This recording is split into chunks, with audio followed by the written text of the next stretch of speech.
हर हर महादेव। आप सभी को आज मैं आप सभी को अपने जीवन की एक सच्ची घटना आप सभी को सुना रही हूँ, जो मेरे साथ बाबा बैद्यनाथ के धाम में हुई थी।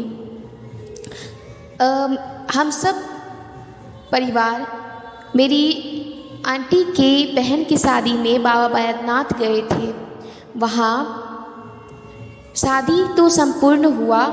फिर जब सब पूजा कर रहे थे, पूजा के दौरान मेरी माँ बाबा बैद्यनाथ की परिक्रमा कर रही थी। परिक्रमा करते वक्त मेरी माँ के मेरे भाई वहाँ पर आए और उन्होंने मेरी माँ का हाथ पकड़ा और कहा कि चलो हम चलते हैं, बगल में ही घर है और हम वहीं पर चलते हैं। और मेरी माँ परिक्रमा करते वक्त भूल गई कि वो परिक्रमा कर रही थी और वहीं चली गई।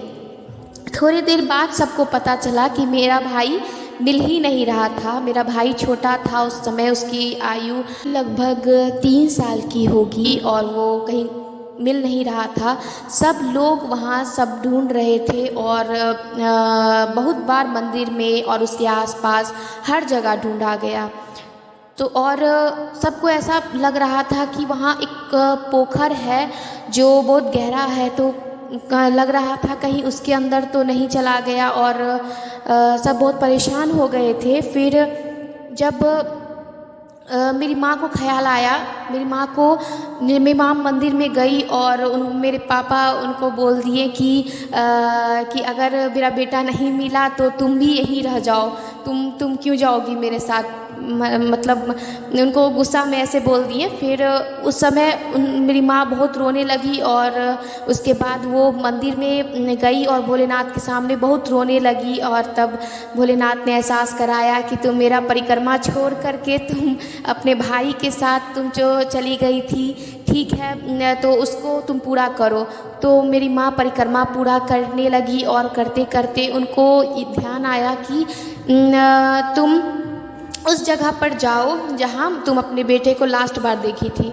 तो वो वहाँ पे जब जाती है, जहाँ पे हम लोग का कार लगा हुआ था, तो वहाँ पे जब जाती है, वहाँ पे कम से कम 200 के आसपास गाड़ी होगी।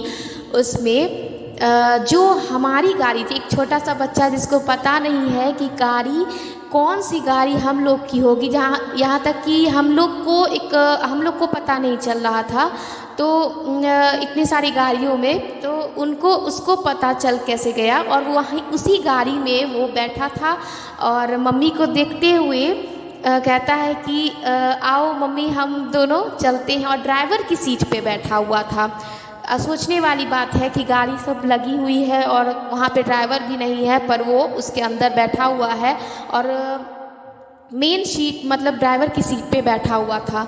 और उस समय मेरी माँ को बुलाता है कि माँ चलो हम चलाते हैं गाड़ी, तुम बैठो मेरे बगल में।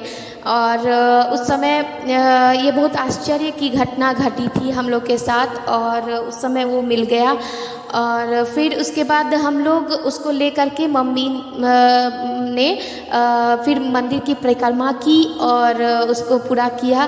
तो इसलिए ये सब घटना में हम लोग के लिए बहुत आश्चर्य की थी और महादेव की कृपा की वजह से मेरा भाई आज मिला। और ठीक है, इतने सालों बाद आज मैं ये आप सभी को बता रही हूँ ये घटना, और ये बिल्कुल सच की घटना है जो हमारे साथ बीती। तो बाबा बैद्यनाथ की जय। और ऐसे ही कांवड़ इस सावन आप सब भी जल चढ़ाएं और बाबा पर विश्वास रखें, जो होता है अच्छे के लिए होता है। और अपनी बाबा हम लोग पे अपनी कृपा दृष्टि बनाए रखें। हर हर महादेव।